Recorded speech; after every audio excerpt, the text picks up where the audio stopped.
To understand the relationship between Israel and Saudi Arabia, you first need to know how Saudi Arabia became a country. Exactly 100 years ago is a good place to begin a brief analysis of this region, for it was in 1916 that the British and French, along with Russian backing, signed the Sykes-Picot Agreement during World War I.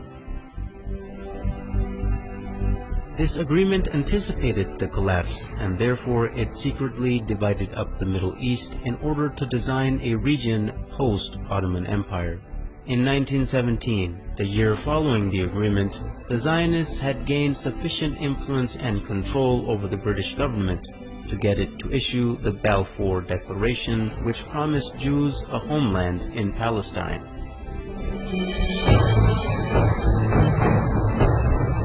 Even though the population of Palestine was at the time 85% Arab and only 7% Jewish.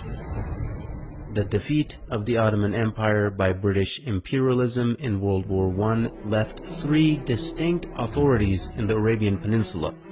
In the west, the Sharif of Hijaz; in the north, Ibn Rashid of Hayl; and in the east, Amir bin Saud of Najd, with his religiously fanatical followers, the Wahhabis.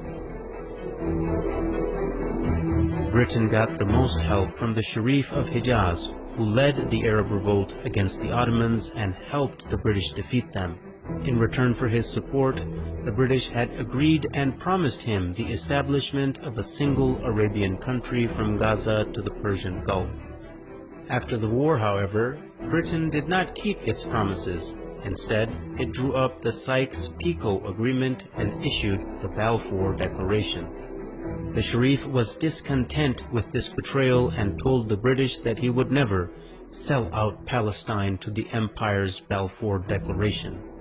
He would never allow the establishment of a Zionist state in Palestine or accept the new random borders drawn across Arabia by British and French imperialists. At this point, T.E. Lawrence, famously known as Lawrence of Arabia, was dispatched to bribe the Sharif and buy his support. When this didn't work, T.E. Lawrence turned to threats, which were also echoed by the colonial secretary Winston Churchill. Both men threatened to unleash Ibn Saud and his ferocious Wahhabis on them, whom they were already arming and funding for the sake of countering the threat of Ibn Rashid of Hayl, who also stubbornly opposed the establishment of a Zionist state in the region.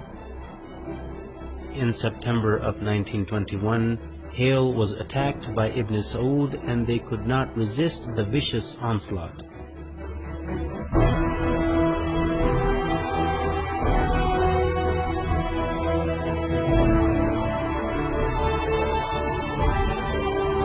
They officially surrendered in November of 1921. Hayl had dissolved into a colony of the Sultanate of Najd. By March 1924, the British realized that Sharif Hussein would not back down, so they unleashed Ibn Saud and his armies on the Hijazi territory as well. Within weeks, the forces of Ibn Saud and his Wahhabi followers began to administer what the British Foreign Secretary Lord Curzon called the final kick to Sharif Hussein and ruthlessly attacked Hijazi territory.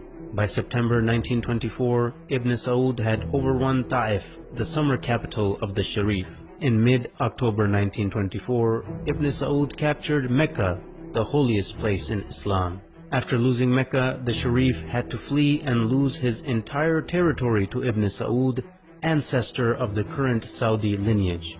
In January 1925, Ibn Saud had begun his siege of Jeddah, and the city finally surrendered in December 1925, bringing an end to over 1,000 years of caliphate rule which had begun after the demise of Prophet Muhammad.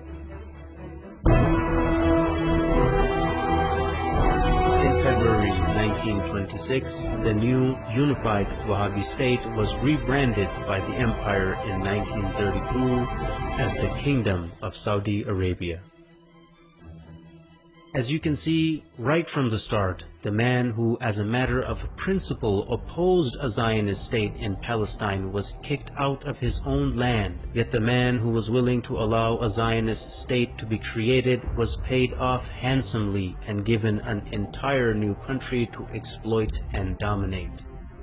Even today, any nation that is opposed to the legitimacy of the Zionist entity are being destroyed one by one, while the nations that support the existence of the Zionist entity, like Saudi Arabia, are being compensated handsomely for their subservience. Are there any similarities between the Wahhabi and Zionist ideologies, who seem to be completely opposite, but both the creations of the British Empire? Stay tuned to find out.